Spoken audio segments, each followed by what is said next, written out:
ಆರಾಮಾಗಿ ಕೂತ್ಬಿಟ್ಟಿದ್ದೀರಾ? ಬಿಸಿಲಲ್ಲಿ ಕೂತ್ಬಿಟ್ಟಿದ್ದೀರಾ ಆರಾಮಾಗಿ? ಉಳ್ಳುತ್ತಿ ಈಗ ಮೂಟೆ. ಮತ್ತೆ ಪಾಪುಗೆ ಕಿವಿ ಯಾವಾಗ ಚುಚ್ಚಿದ್ರಿ ಅಂತ ಕೇಳ್ತಾನೇ ಇದ್ರಿ. ಆ್ಯಕ್ಚುಲಿ ನನ್ನ ಸೀಮಂತದಲ್ಲಿ ಅಮ್ಮ ತಗೊಂಡಿದ್ರು ಇದನ್ನು ಹೊಲಿಸ್ಕೊಳ್ತೀನಿ ಅಂತ.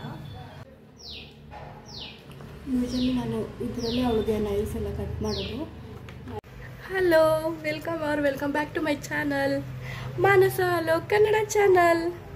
ಇಲ್ಲಿ ನಮ್ಮ ಪಾಪಚ್ಚಿ ರೆಡಿ ಆಯಿತು, ನಾನು ರೆಡಿ ಆದೆ, ಇಬ್ರದ್ದು ಸ್ನಾನ ಆಯಿತು. ಅಲ್ಲಿ ಇನ್ನೊಬ್ರದ್ದು ಸ್ನಾನ ಆಗಿ ಆರಾಮಾಗಿ ತಲೆಗೆ ಸುತ್ಕೊಂಡು ಬಟ್ಟೆನ ಮಲಗಿದ್ದಾರೆ. ಎಲ್ಲರದ್ದು ಸ್ನಾನ ಆಯಿತು. ಟೈಮು ಅಷ್ಟೇ 9:45 ಆಯಿತು. ಸ್ನಾನ ಮಾಡ್ಕೊಂಬಂದೆ ಅಷ್ಟೇ. ರೆಡಿ ಆಗೋದಕ್ಕೂ ಬಿಡಲಿಲ್ಲ, ಫುಲ್ಲು ಹಠ ಹಿಡ್ಕೊಂಡು ಕೂತಿದ್ದಾರೆ ಇಬ್ರು. ಈಗ ಮಲಗಿಸ್ಬೇಕು, ಇಬ್ರು ಮಲಗಿಸಿ ಆಮೇಲೆ ತಿಂಡಿ ತಿನ್ನಬೇಕು. ಅಲ್ಲಿ ತನಕ ನೋಡ್ತಾ ಇರಿ ನಮ್ಮನ್ನ. ಹೊಡಿತಾಳೆ. ಹೊಡಿಬೇಡ ಕಣ, ಯಾಕೆ ಹೊಡಿತೀಯಾ? ಮೇಲ್ ಮಲಗಲಿಲ್ಲ ಅಂತ ಕೆಳಗಡೆನೆ ಕರ್ಕೊಂಬಂದು ಹಾಕ್ತೆ. ಇಲ್ಲೇ ಮಲಗಿಸೋಣ ಅಂತ ಇಬ್ರು. ಆದರೂ ಅಳ್ತಾನೇ ಇದ್ದಾಳೆ. ಇನ್ನೊಬ್ಳನ್ನ ಕರ್ಕೊಂಬರಕ್ಕೆ ಮೇಲೆ ಹೋಗಿದ್ದೆ. ಇಲ್ಲಿ ಕೆಳಗಡೆ ಹಾಕಬೇಕಾದ್ರೆ ಸುಮ್ಮನೆ ಇದ್ಲು. ನಾನು ಬಿಟ್ಟು ಮೇಲೆ ಹೋಗ್ತಿದ್ದೀನಿ ಅಂತ ಗೊತ್ತಾಗಿದ್ದ ತಕ್ಷಣ ನಾನು ನೋಡಿಬಿಟ್ಟು ಅಳಕ್ಕೆ ಶುರು ಮಾಡಿದ್ಲು. ಮೇಲೆ ಹೊಟ್ಟೋದ್ಲು, ನಾನು ಒಬ್ಳನ್ನ ಬಿಟ್ಬಿಟ್ಟು ಅಂತ. ಇಷ್ಟು ಈಗಲೇ ನಾಟಕ ಮಾಡ್ತಾಳೆ ಅಂದರೆ ಇವಳು ಅಳೋದು ನಿಲ್ಲಿಸ್ಲೇ ಇಲ್ಲ. ನಾನು ಬರೋ ತನಕನೂ ಅಳ್ತಾನೇ ಇದ್ಲು. ನೋಡಿ ಈಗ ನಾನು ಬಂದಿದ್ದ ತಕ್ಷಣ ಹೆಂಗೆ ಅಳು ನಿಲ್ಲಿಸ್ತಾಳೆ ಅಂತ ಒಂದೇ ಸತಿಗೆ.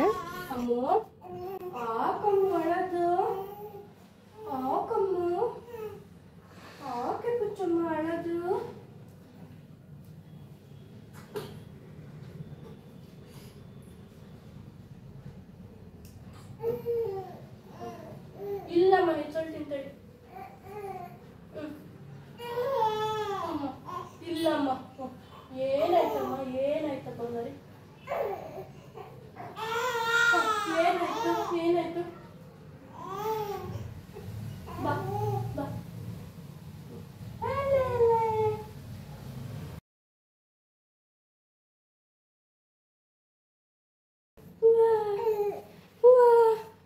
ನಮ್ಮ ಪಾಪ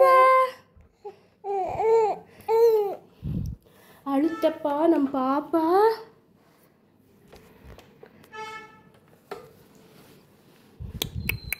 ಹಾಯ್ ಪಾಪ, ಹಾಯ್ ಪಾಪ, ನೋಡು, ಹಾಯ್ ಮಾಡು, ಹಾಯ್.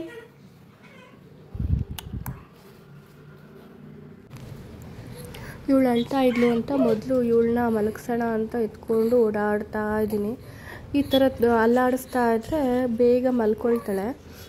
ಇವಳಿಗೆ ನಿದ್ದೆ ಏನೋ ಬಂತು, ಆದರೆ ಕೆಳಗಡೆ ಇನ್ನೊಂದು ಪಾಪು ಇದೆಯಲ್ಲ, ಅವಳು ಕಿಯೋ ಅಂತ ಕಿರಿಸ್ತಾನೇ ಇದ್ಲಾ. ಇವಳಿಗೆ ನಿದ್ದೆ ಬಂದಿದ್ದು ಎಚ್ಚರಿಕೆ ಆಗಿಬಿಡೋದು. ನನಗಂತೂ ಕಷ್ಟಪಟ್ಟು ಮಲಗಿಸಿರ್ತೀನಿ, ಹಂಗೆ ಕೆಳಗಡೆ ಹಾಕಿದ ತಕ್ಷಣ ಇವಳು ಸೌಂಡ್ ಮಾಡ್ತಾಳೆ, ಅವಳು ಎದ್ಬಿಡ್ತಾಳೆ. ಇಲ್ಲಾಂದರೆ ಇವಳು ಮಲಗ್ತಾ ಇರ್ತಾಳೆ, ಅವಳು ಸೌಂಡ್ ಮಾಡ್ತಾಳೆ, ಎದ್ಬಿಡ್ತಾಳೆ. ಹಿಂಗೆ ಒಬ್ಬರೇ ಮಲಗ್ಸೋಕ್ಕಂತೂ ಆಗೋದೇ ಇಲ್ಲ ಇವರಿಬ್ರು. ನೋಡಿ ನಾನು ಸರ್ಕಸ್ನ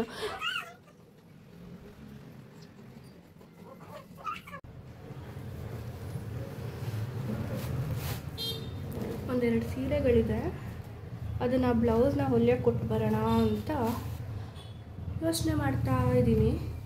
ನನಗಲ್ಲ, ಅಮ್ಮಂಗೆ ಒಂದು ಮದುವೆ ಇದೆ, ಸೊ ಅದಕ್ಕೆ ಕೊಟ್ಟು ಬರೋಣ ಅಂತ ಯೋಚನೆ ಮಾಡ್ತಾ ಇದ್ದೀನಿ. ಮದುವೆ ಮನೆಯವ್ರು ಕೊಟ್ಟಿರೋ ಸೀರೆ ಇದು. ಚೆನ್ನಾಗಿದೆ, ಆ್ಯಕ್ಚುಲಿ ಕಾಂಬಿನೇಷನ್ ತುಂಬ ಹೊಸದಾಗಿದೆ ನೋಡಿ, ಚೆನ್ನಾಗಿ ಕಾಣುತ್ತೆ ಉಟ್ಕೊಂಡ್ರೆ. ಇದು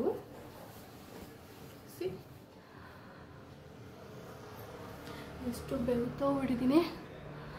ಫ್ಯಾನ್ ಹಾಕಿಲ್ಲ ಅಂದರೆ ಹಾಗೆ ಫುಲ್ ಸೆಕೆ ಅಲ್ವಾ. ಇದೊಂದು ಸೀರೆ, ಇದು ಆ್ಯಕ್ಚುಲಿ ಮದುವೆ ಮನೆಯವ್ರು ಕೊಟ್ಟಿರೋದು ಹೇಳಿದ್ನಲ್ಲ. ಮತ್ತು ಇದೊಂದು, ಇದು ಆ್ಯಕ್ಚುಲಿ ನನ್ನ ಸೀಮಂತದಲ್ಲಿ ಅಮ್ಮ ತಗೊಂಡಿದ್ರು ಇದನ್ನು ಹೊಲಿಸ್ಕೊಳ್ತೀನಿ ಅಂತ.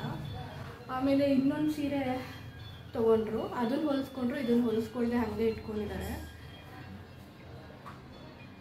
ಎಷ್ಟು ಚೆನ್ನಾಗಿದೆ ಅಲ್ಲ ಕಾಂಬಿನೇಷನು, ತುಂಬ ಗ್ರ್ಯಾಂಡಾಗಿ ಕಾಣುತ್ತೆ ಉಟ್ಕೊಂಡ್ರೆ. ಸೊ ಇದನ್ನು ಒಂದು ಹೊಲಿಸೋಣ ಅಂತ. ತುಂಬ ಕ್ಲೋಸ್ ರಿಲೇಷನ್ ಆಗಿರೋದ್ರಿಂದ ಬೇಕಾಗುತ್ತೆ 2-3 ಸೀರೆಗಳು. ಹಾಗಾಗಿ ಇವಾಗ ಕೊಟ್ಟು ಬರೋಣ ಅಂತ ಅಂದ್ಕೊಳ್ತಾ ಇದ್ದೀನಿ. ನೋಡೋಣ, ಇನ್ನೂ ಬ್ಲೌಸ್ ಡಿಸೈನ್ಸ್ ಎಲ್ಲ ಏನು, ಹೇಗೆ, ಏನು, ಯಾವ ಥರ ಕೊಡಬೇಕು ಏನು ಪ್ಲ್ಯಾನ್ ಮಾಡ್ಕೊಂಡಿಲ್ಲ.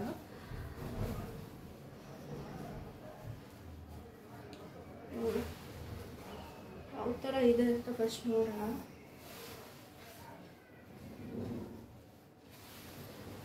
ಸೊ ಬ್ಲೌಸ್ ಪೀಸ್ ಈ ಥರ ಬರುತ್ತೆ, ಬಾರ್ಡ್ರ್ ಬಂದಿದೆ. ಇದು ತೋಳಿಗೆ ಅಥವಾ ಹಿಂದ್ಗಡೆಗಾಗುತ್ತೆ. ಮತ್ತು ಇದೆಲ್ಲ ಮಾಮೂಲಿ.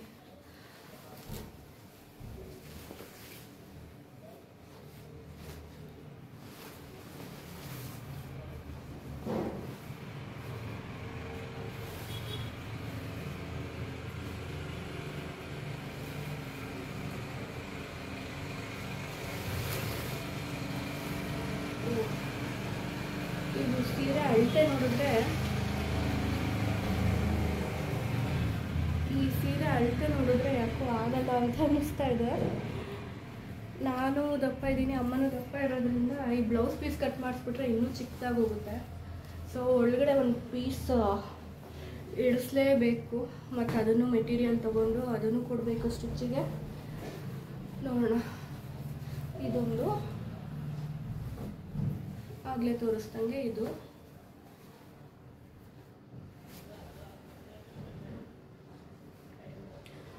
ಅಷ್ಟೇ ಬ್ಲೌಸ್ ರನ್ನಿಂಗಲ್ಲಿದೆ.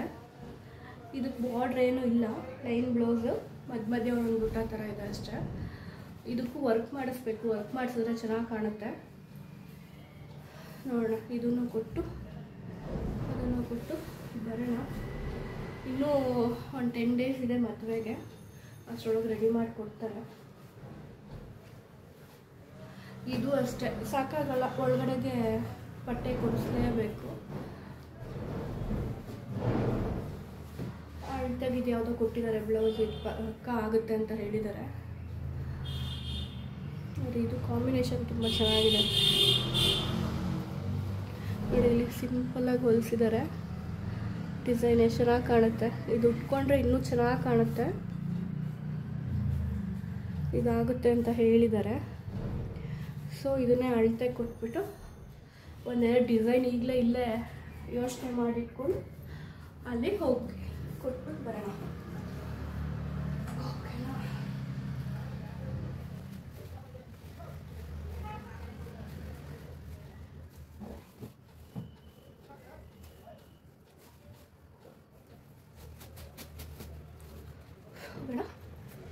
ಬ್ಲೌಸ್ ಹೊಲಿಯೋಕ್ಕೆ ಕೊಟ್ಟು ಬಂದಿದ್ದಾಯಿತು. ಆಲ್ಟ್ರೇಷನಲ್ಲಿ ಬ್ಯುಸಿಯಾಗಿದ್ದಾರೆ, ಕನ್ನಡಕ ಹಾಕೊಂಡು ಕೂತ್ಬಿಟ್ಟಿದ್ದಾರೆ.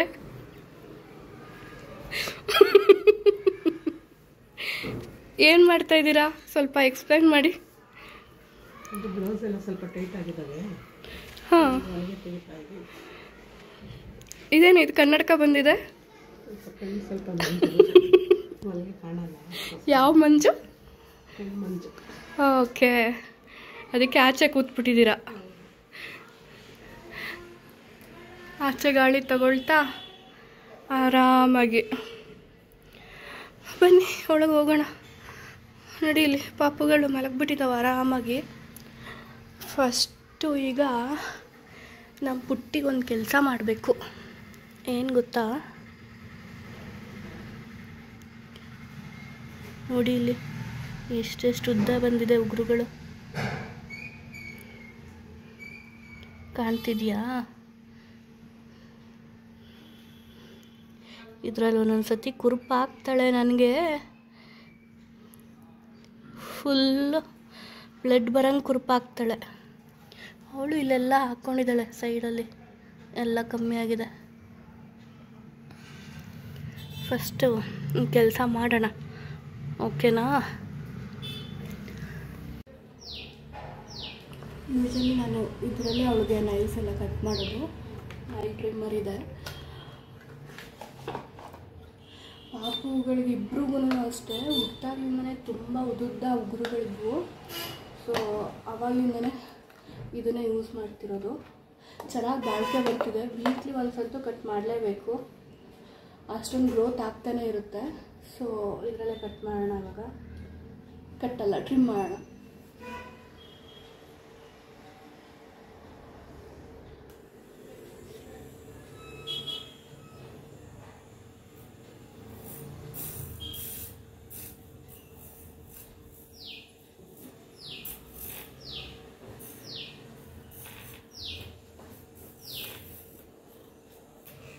ನೋಡಿ, ಇದರಲ್ಲಿ ಲೈಟ್ ಕೂಡ ಬರೋದ್ರಿಂದ ತುಂಬಾ ಈಸಿ ಆಗುತ್ತೆ ಟ್ರಿಮ್ ಮಾಡೋದಕ್ಕೆ.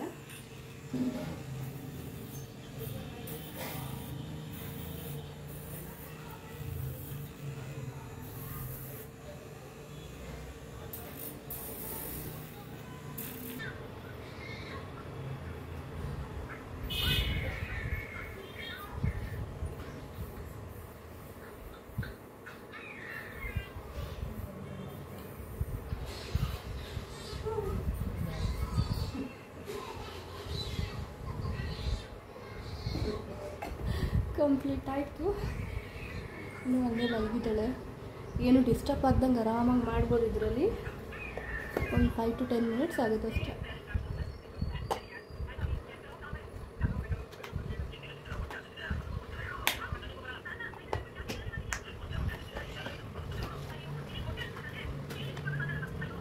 ಇನ್ನು ಇವಳಿಗೆ ನೈಲ್ಸ್ ಕಟ್ ಮಾಡಬೇಕು.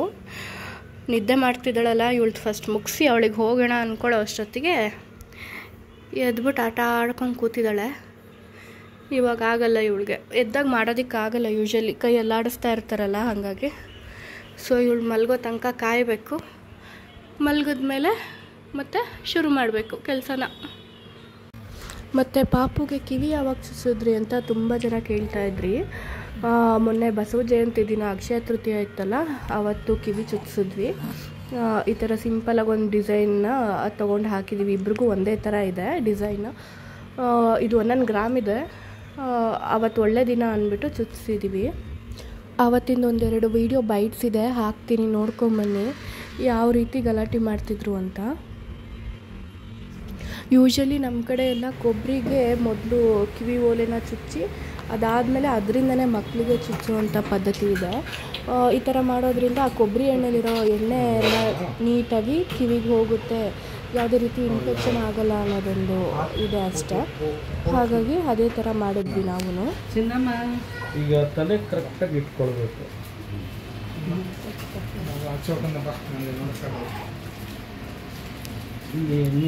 ನೀವು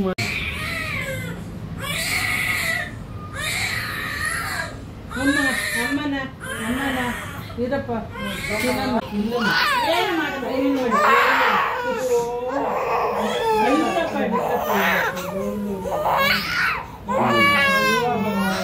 ಸ್ವಲ್ಪ ತಲೆ ಕೈ ಎರಡು ನೋಡಿ, ಅಂಗಡಿನಲ್ಲಿ ಅಷ್ಟು ಅಳ್ತಿದ್ದವರು ಮನೆಗೆ ಬಂದಮೇಲೆ ಆರಾಮಾಗೋದ್ರು. ಅವ್ರಿಗೆ ಚುಚ್ಚಿದ್ದು ಗೊತ್ತಾಗಿಲ್ಲ, ಏನೂ ಇಲ್ಲ, ಆರಾಮಾಗಿ ಆಟ ಆಡ್ಕೊಂಡು ಬಂದರು ಮನೆಗೆ. ಎಲ್ಲಿ ಕೂತಿದ್ದೀರಾ ಅಮ್ಮ ಪುಟ್ಟು? ಆರಾಮಾಗಿ ಕೂತ್ಬಿಟ್ಟಿದ್ದೀರಾ? ಬಿಸಿಲಲ್ಲಿ ಕೂತ್ಬಿಟ್ಟಿದ್ದೀರಾ ಆರಾಮಾಗಿ? ಉಳ್ಡುತ್ತಿ ಈಗ ಮೂಟೆ ಉಳ್ದು ಕಡಮಲ್ಲಿ.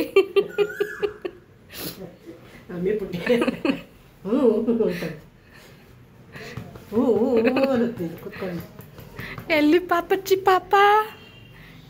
ಏನು ಪಾಪ? ಆಯ್ ಓನು ಕೂತ್ಬಿಟ್ಟಿದ್ರಿ ಆರಾಮಾಗಿ ಬಿಸಿಲು ಕಾಯಿಸ್ಕೊಂಡು. ಸೊ ಇಷ್ಟ ಆಗಿತ್ತು ಇವತ್ತಿನ ವ್ಲಾಗ್. ಇಷ್ಟ ಆದರೆ ಪ್ಲೀಸ್ ಲೈಕ್ ಮಾಡಿ, ಶೇರ್ ಮಾಡಿ ಮತ್ತು ಸಬ್ಸ್ಕ್ರೈಬ್ ಮಾಡ್ಕೊಳ್ಳಿ ನನ್ನ ಚಾನಲ್ನ.